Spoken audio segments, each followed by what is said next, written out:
আসসালামু আলাইকুম প্রিয় শিক্ষার্থীরা। তো আজকে আমি যে ক্লাসটি নিতে যাচ্ছি সেটি হচ্ছে মূলত একাদশ দ্বাদশ শ্রেণী তথা এইচএসসি পরীক্ষার্থী 2022 শিক্ষার্থীদের জন্য। তো আজকে আমি যে পাঠটি নিয়ে এসেছি সেটি হচ্ছে একটি কবিতার পাঠ নিয়ে। তো কবিতাটি আমি দুটি অংশে বিভক্ত করেছি। তো প্রথম পর্বে থাকবে তাহারেই পরে মনে কবিতার যে কবি পরিচিতি এবং পাঠ পরিচিতি কিছু অংশ, আর আমি চেষ্টা করি কবিতার যে অংশগুলো থেকে প্রশ্ন আসে সেগুলোকে মনে রাখার কিছু টেকনিক দেওয়ার জন্য। তো আজকে আমি সেই কাজটাই করব, এই কবিতার যে কিছু প্রধান বিষয়গুলো আছে সেগুলো নিয়ে আলোচনা করার জন্য এবং মনে রাখার কিছু টেকনিক দেওয়ার জন্য। ঠিক আছে? আর আমার চ্যানেলটি যদি ভালো লাগে অর্থাৎ আমার লেকচারটি যদি ভালো লাগে তাহলে অবশ্যই সাবস্ক্রাইব করবেন এবং বন্ধুদের কাছে শেয়ার করার জন্য আহ্বান রইল। তো শুরু করা যাক আজকের কবিতাটি। তো তাহারই পরে মনে, কবিতাটির লেখককে সুফিয়া কামাল। প্রথমত যে বিষয়টি, প্রিয় শিক্ষার্থীরা, তাহারই পরে মনে, এই নামটা থেকে একটা বিষয় লুকিয়ে রয়েছে। তাহারই পরে মনে, দেখেন তাহারই পরে মনে, এমনিতে যদি আমরা লিখতাম কি লিখি, তাহারই মনে পড়ে। বলতে পারো কেন? কারণ ইংরেজিতে যেভাবে লেখা হয় সাবজেক্ট, তারপর কি ভার্ব, তারপর অবজেক্ট, কিন্তু বাংলার ক্ষেত্রে এটা কি, প্রথমে থাকে কি সাবজেক্ট, তারপর কি অবজেক্ট, তারপর কি ভার্ব। কিন্তু এই ক্ষেত্রে কিন্তু সেটা ঘটেনি। কিন্তু কেন ঘটেনি? এর কারণ হচ্ছে যারা সাধারণত লেখালেখি করে, হ্যাঁ এমনিতেও যদি ইংরেজি কবিতাগুলো যদি দেখেন তাহলে দেখবেন যে এইসব কিছু উলট পালট হয়ে থাকে। এটা আসলে মূলত ভাবের যে তাদের যে কবিদের যে মনের ভাব, আকস্মিক যে ভাবটা, হ্যাঁ এটা বোঝানোর জন্যই এই ব্যবহারটা করে থাকে। কারণ দেখেন, আমি যদি বলি তাহারই মনে পড়ে, হ্যাঁ তাহারই মনে পড়ে, এখানে কিন্তু সেরকম কোনো একটা ফিলিংস বা ভাব আসতেছে না। কিন্তু যখনই বলা হবে তাহারই পরে মনে, তখন কিন্তু একটা মানে আকস্মিক ভাব প্রকাশ পাচ্ছে, তাহারই পরে মনে। ঠিক আছে? এই আকস্মিক ভাবগুলা বোঝানোর জন্যই সাধারণত কি কবিরা এইরকম কি কিছু মানে শব্দের কি একটু উলট পালট করে থাকে। ঠিক আছে? তো এই তাহারই পরে মনে, তো এই কবিতাটিকে একটা স্মৃতিকাতর কবিতা। দেখুন, চলো যে মনে রাখার মতো কি টেকনিক রয়েছে এই কবিতার মধ্যে। তো আমি যদি বলি এই তাহারই পরে মনে, এই কবিতার যে নামটার মধ্যে কিছু বিশেষ কিছু লুকিয়ে রয়েছে যা আমাদের মধ্যে পরীক্ষায় প্রায় প্রশ্নে আসে। ঠিক আছে? তো দেখি কীরকম। তার আগে আমি প্রথমত তার কবির যে জন্ম তারিখটা এটা মনে রাখবো। তো কীভাবে দেখি, সুফিয়া কামাল বাংলাদেশের বিশিষ্ট মহিলা কবি ও নারী আন্দোলনের অন্যতম প্রতিকৃতি। তাইলে এটা একটা ইম্পর্টেন্ট লাইন যে সুফিয়া কামাল বাংলাদেশের বিশিষ্ট মহিলা কবি ও নারী আন্দোলনের অন্যতম প্রতিকৃতি। তার জন্ম, এই যে সুফিয়া কামালের জন্মটা কত সালে, এটা মনে রাখবেন এভাবে, এ নয়, আমি কি বললাম, এ নয় ডাবল এ নয় ডাবল এ, আমি কি বললাম, এ নয় ডাবল এ নয় ডাবল এর 207 জন্ম বরিশালে। দেখেন একটা ছন্দের মতোই হয়ে গেল প্রায়, যে এ নয় ডাবল এ 207 জন্ম বরিশালে। অর্থাৎ এভাবে বলতে পারেন এ নয় ডাবল এ 207 বরিশালে, এ নয় ডাবল এ 207 বরিশালে। এটা আসলে কি একটু ভাঙ্গি, এ বলতে এক, নয় বলতে তো নয়, আবার এ বলতে এক, আবার এ বলতে এক, তাহলে কি আসলো 1911। আর এইটা দিয়ে আমরা তুলনা করব কি তারিখ। ঠিক আছে? এই যে 20 তারিখ, আর এই 7 দিয়ে বুঝবো মাসের নাম, তাহলে কি এটা মাস। তাহলে 20 তারিখ 7 মাস, 7 মাস কি মাস হয়, আঙ্গুলে গণিত জানুয়ারি, ফেব্রুয়ারি, মার্চ, এপ্রিল, মে, জুন, জুলাই। ঠিক আছে, 7 জুলাই, সরি জুন যত 6 হবে। ঠিক আছে, এটা কি হবে 6, তাহলে আমরা বলতে পারি 606। অর্থাৎ যদি জুলাই হতো তাহলে 207 বলতাম, আর যেহেতু জুন তাহলে বলবো 206। ঠিক আছে, এভাবে যদি মে মাস হইতো 205। ঠিক আছে, তাহলে কি A9 ডাবল এ 206 জন্ম বরিশালে, তাহলে A9 ডাবল এ 206 বরিশালে। ঠিক আছে, আচ্ছা, তার মানে 1911 সালের 20 তারিখ মাসটা কি জুন, অর্থাৎ 1911 সালের 20 জুন কবি সুফিয়া কামাল জন্মগ্রহণ করেন। ঠিক আছে, আচ্ছা, তার বাবার নাম হচ্ছে সৈয়দ আব্দুল বারী, মেবি, হ্যাঁ সৈয়দ আব্দুল বারী, এবং মার নাম হচ্ছে কি সাবেরা বেগম। স্যার পৈতৃক নিবাসটা কোথায়? কুমিল্লা। ঠিক আছে, সুফিয়া কামাল দেখেন, সুফিয়া কামালের নামের শেষে দেখেন এমনিতে শুরুতে কিন্তু রুসুকার, আবার নামের শেষে কিন্তু ল, ঠিক না, সুফিয়া কামাল। তো শুরুতে যেহেতু রুসুকার, দেখেন কুমিল্লাও কিন্তু এমনিতে শুরুতে রুসুকার, আবার শেষে কি ল, তো এভাবে মনে রাখতে পারেন। যাই হোক, তার পৈতৃক নিবাসটা হচ্ছে কি কুমিল্লা।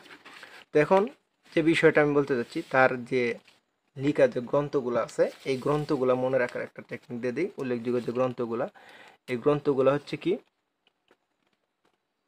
কেউ মনে রাখবেন, সাজের মায়ায় কেয়া উদাও, আসলে এটা উদাও না, উদাত্ত হবে, উদাত্ত পৃথিবী যেটা। তো সাজের মায়ায়, মায়ার কেয়া উদাও বলতে পারেন, অথবা সাজের মায়ায় কেয়া উদাও। তো সাজের মানে হচ্ছে সাজের মায়া, এই সাজের দিয়েছে সাজের মায়া, আর এই মায়া দিয়েছে মায়া কাজল। ঠিক আছে, এই যে মায়া কাজল, আর কেয়া দিয়েছে কি কেয়ার কাটা, আর উদাও বলতে এখানে উদাত্ত পৃথিবী। ঠিক আছে, আমি এখানে উদাও বললাম, কিন্তু মনে রাখতে হবে এটা উদাত্ত। তো সাজের মায়ায় কেয়া উদাও, সাজের মায়ায় কেয়া উদাও, তার মানে হচ্ছে সাজের মায়া, আর মায়া মানে হচ্ছে মায়ার, মায়া কি কাজল, আর কেয়া মানে কি কেয়া কাটা, আর উদাও বলতে এখানে উদাত্ত পৃথিবী। এগুলো হচ্ছে কি তার গ্রন্থ। এছাড়াও তো তিনি কি করছেন, বিভিন্ন গল্প, ভ্রমণ কাহিনী, প্রবন্ধ, স্মৃতিকথা লিখেছেন, আর বাংলা একাডেমি পুরস্কার, 21 পদক, নাসিরুদ্দিন স্বর্ণ পদক, এই বিভিন্ন পদকে ভূষিত হয়েছেন।